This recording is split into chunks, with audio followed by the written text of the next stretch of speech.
Всем здравствуйте! Даже новая машинка через какой-то промежуток времени может начать издавать непонятные звуки. Удары, стуки, в общем, не характерные звуки до этого. Здесь, конечно, может быть масса причин. Но не спешите вызывать мастера, а проделайте нетрудные действия, которые меня периодически выручают. Сначала обесточьте машинку, положите ее на бок. Так, поверну к свету, чтобы виднее было. На днище вы увидите 4 опорных ножки.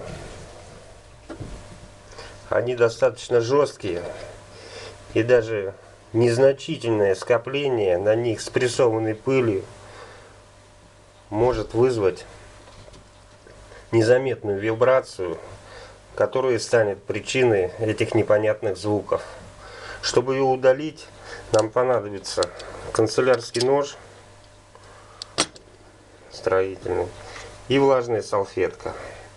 Для начала протираем влажной салфеткой, потом ни в коем случае не острием, а вот этим вот местом аккуратненько счищаем, чтобы не повредить поверхность.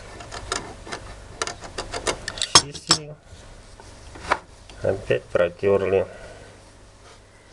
Так, чистая. Салфеточкой прошлись, почистили,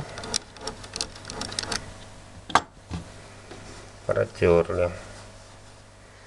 И так с каждой ножкой. Я надеюсь, это видео будет для вас полезным. Спасибо за просмотр.